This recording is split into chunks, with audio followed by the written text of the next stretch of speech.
Hola, ¿qué tal? ¿Cómo estáis? Bueno, ya por fin estamos terminando ya este podcast, ¿vale? Se me ha hecho un poco largo, pero la verdad que estoy muy contento con el resultado y con la acogida, sobre todo cuando se acercaban los exámenes del curso 23-24. Espero que esto pues se mantenga en internet y tal. Bueno, vamos a hablar ya cuando ya se aprueba la Constitución en diciembre del año 78, ¿vale? Entonces, bueno, a ver, un segundo. Sí, exacto.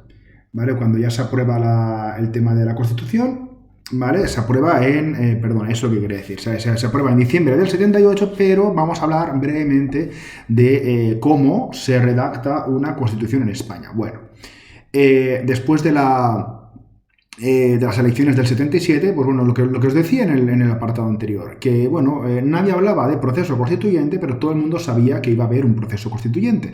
¿Qué es un proceso constituyente? Es un proceso en el cual las Cortes de un país tienen una única función, digamos, general o importante, que es aprobar una nueva constitución. En este caso, España no tenía constitución desde la Constitución del año 31, que bueno, fue abolida por las leyes fundamentales franquistas, y ahora pues era una forma como de recuperar la democracia. Esto se recupera desde un punto de vista político-jurídico con la redacción de una Carta Magna. Ya hemos hablado del resultado de las elecciones del 77, ganó la UCD casi con mayoría absoluta, buenos resultados para el PSOE.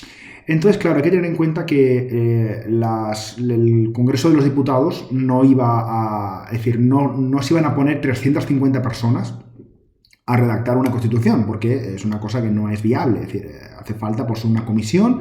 Una comisión en términos políticos es un grupo reducido de políticos que se dedican pues a estudiar un tema concreto. En este caso, esa comisión es una comisión constitucional formada por 7 hombres conocidos como los padres de la Constitución, así un poco rimbombante, y estos padres, no voy a entrar en los nombres, pero bueno, eran 3 de la UCD, 1 del Partido Socialista, 1 del Partido Comunista, 1 de Alianza Popular y otro, bueno, era catalán, pero era como, bueno, un poco el representante de los nacionalismos, ¿no? Digamos, entonces, pues si os dais cuenta, ningún grupo tenía la mayoría absoluta y se tenía que llegar a acuerdos, ¿no? Entonces, la UCD, por ejemplo, fue un poco la que controló un poco todo el proceso de redacción, ¿no? Pero lo que pasa es que, bueno, hubo momentos en los que llegó a acuerdos con Alianza Popular, acuerdos con la izquierda, ¿vale? Pero digamos que fue un texto que se consensuó. Esto después pasa al Congreso, se elaboraron diferentes enmiendas. Una enmienda es, bueno, cuando se puede modificar un artículo, se puede como retocar. Pero bueno, digamos que en términos generales como que la Constitución es como que se fue aprobando prácticamente artículo a artículo, ¿vale? No voy a entrar un poco en la composición de la Constitución española de una manera así exhaustiva, porque si no, pues esto sería eterno. Pero bueno, digamos que cuando ya tienen la Constitución hecha, fue aprobada por las Cortes Generales de una manera abrumadora, un porcentaje muy elevado, y después, como ponía en la ley de reforma política, acordaos, la última ley fundamental del franquismo, cuando ya Franco estaba muerto, bueno, se tuvo que someter a referéndum. En este referéndum, bueno, la gente votó de una manera mayoritaria, 87,9% a favor, pero la participación fue un poquito baja, ¿vale? 67%, ¿sí? Porque la gente estaba ya un poco harta ya de las elecciones. Sí, había vuelto la democracia, pero es que en pocos años pues habíamos tenido 2 referéndums, unas elecciones. Al año siguiente habría, que eso ya os lo comentaré, habría elecciones municipales y otra vez generales, etcétera. Es como una situación así un poco como que demasiadas elecciones, ¿no? Entonces, ahora sí, nos vamos a meter un poco con las características de la Constitución. ¿Qué es esto de la Constitución? Bueno, ya sabéis de sobra, en España hemos tenido muchas, en el siglo XIX pues ha habido unas cuantas, en el siglo XX solamente 2.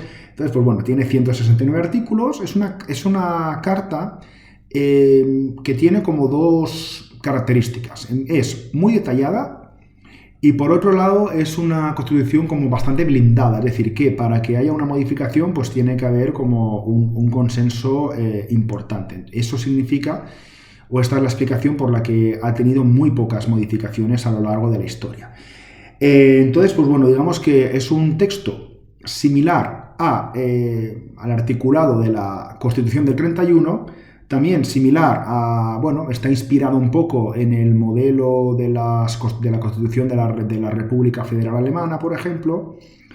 Y bueno, digamos que rompe con el franquismo, si bien pues tiene algunas cositas que, bueno, se puede considerar como herencia del franquismo, ¿no? Pero digamos que esto sí que marca como un inicio nuevo, ¿no? Entonces, por ejemplo, España se define como un Estado social y democrático de derecho, ¿no? Vuelve la soberanía nacional. Una cosa es que la ley orgánica del Estado diga que España tiene soberanía nacional y otra cosa es que realmente sea soberanía nacional. Ahora sí que tenemos soberanía nacional. Se constituye como una monarquía parlamentaria, es decir, tenemos rey, pero con bueno, funciones muy limitadas, sin capacidad política. También hay separación de poderes, en el que dentro de esta separación el poder legislativo tiene, pues, bueno, un protagonismo relevante, está como en el centro del debate político. Acordaos que aquí en España es el Congreso de los Diputados quien elige al presidente del gobierno y no los ciudadanos. Los ciudadanos eligen a los diputados y los diputados eligen al presidente del gobierno. Tenemos una doble cámara, es decir, es un sistema bicameral, el Congreso y el Senado. El Senado, bueno, sería como una cámara de segunda lectura de las leyes, también una cámara autonómica, pero entre tú y yo no sirve para nada actualmente, ¿no? También hay poder judicial, ¿vale? Entonces digamos que, pues eso, sería un poco como el diseño de una democracia homologable con las europeas. Acordaos que España pues quería entrar en la Unión Europea, bueno, Comunidad Económica Europea en esa época y tal, entonces, bueno. Hay una amplia, una amplia carta de derechos, ¿no? Pues libertad ideológica, religiosa, la libertad de expresión, el derecho de reunión, huelga, pues todo lo que no estaba en el franquismo, ahora sí que está. Y desde el punto de vista de la religión, bueno, aquí tenemos como un pequeño matiz, una cosa, que se queda así un poquito de esta herencia del franquismo. Bueno, España es un estado aconfesional, ¿vale? Voy a decirlo bien por si hay gente que se piensa que estoy separando. No, es un estado aconfesional. ¿Eso qué significa? No es un estado laico, ¿vale? ¿Por qué? Porque un estado laico sería una separación definitiva entre la Iglesia y el Estado, ¿no?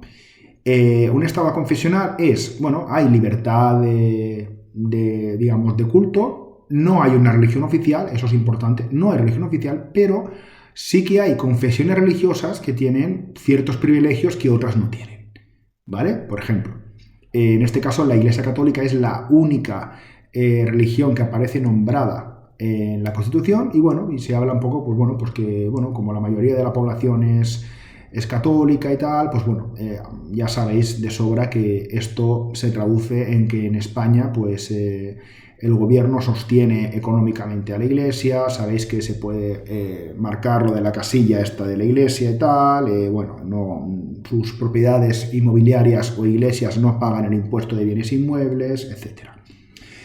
Y otra de las novedades, esto sí que es una novedad, también a medias, es el estado de las autonomías. Acordaos que en la Segunda República hubo un intento de crear autonomías para resolver el problema, de las regiones. Si bien solamente se concedieron la autonomía de Cataluña, del País Vasco en plena guerra civil, y Galicia, que estuvo así un poco, hicieron como una especie de proyecto y tal. Aquí, se habla de autonomías, se habla de nacionalidades. Se habla de comunidades históricas, un lío. ¿Qué pasa? Que aquí la redacción de esto de las autonomías es un poco ambigua, ¿vale? Os explico. Al principio el gobierno decía, pues solamente vamos a conceder la autonomía a Cataluña, Galicia, País Vasco, un poco las históricas y ya está. Y el resto, pues serán regiones, pero bien. ¿Qué pasa? Que el resto de regiones dijo, que nosotros también queremos hacer esto, ¿vale? Es decir, que nosotros también queremos crear una autonomía. Cataluña, el País Vasco y otras tienen más competencias que otras comunidades autónomas, ¿vale? Pero todas, con el paso del tiempo, en unos pocos años, se convirtieron en comunidades autónomas. Por eso en España hay 17 comunidades autónomas, 2 ciudades autónomas también, que son Ceuta y Melilla. Y por eso, si estáis viendo esto en YouTube, pues sale pues como muchos cafés sostenidos con una mano. Es como pues, una frase que se hizo célebre en esa época, que era como el café para todos, ¿vale? En la Constitución había como 2 vías para acceder a la Constitución. Una vía rápida, que hablando rápido, si era, rápido, claro, vía rápida hablando rápido, perdón por el chiste. Era si tenías, si era una comunidad histórica, podías acceder por la vía rápida, y las demás tenían que hacerlo por la vía lenta. Era como, había como unos requisitos como mucho más farragosos. ¿Qué pasa? Que Andalucía quería decir, accedió a la vía rápida por un supuesto que estaba en la Constitución, que decía, a ver, una región que no sea de las históricas y quiera acceder a la vía rápida, puede hacerlo si, si hace un referéndum y sale el sí, total, que Andalucía lo organizó, salió el sí. Digamos que esto es lo que abrió un poco el melón o el café para todos, y con el paso de los años, pues ya sabéis que en España hay la mayoría de las comunidades autónomas, todas tienen algunas competencias ya transferidas, sanidad, educación, algunas sí que tienen, por ejemplo, policía, otras no, otras tienen tráfico, otras no, o sea, digamos un poco, eso va un poco en función de la negociación política. Y esto es un poco un poco de las peculiaridades que tiene el sistema político español. Sabéis que las comunidades autónomas, pues cada comunidad autónoma tiene su parlamento, tiene su gobierno, hay elecciones cada 4 años que pueden coincidir o no con las generales y todo esto. Entonces, pues digamos que aquí, España en realidad se parece mucho a una república federal. De hecho, es un poco copia de los Länder alemanes. Lo que pasa que los Länder tienen más competencias. España tiene un poquito menos, pero más o menos se puede entender que España sería como una monarquía federal, un poco así extraño, ¿no? Pero bueno, en fin, esto es un poco lo que os quería explicar, ¿vale? Entonces, pues para que entendáis un poco. Esto nos puede servir para entender un poco cómo funciona la política española actual, en el año en el que leáis esto. Y nada más, venga, nos vemos pronto, hasta luego.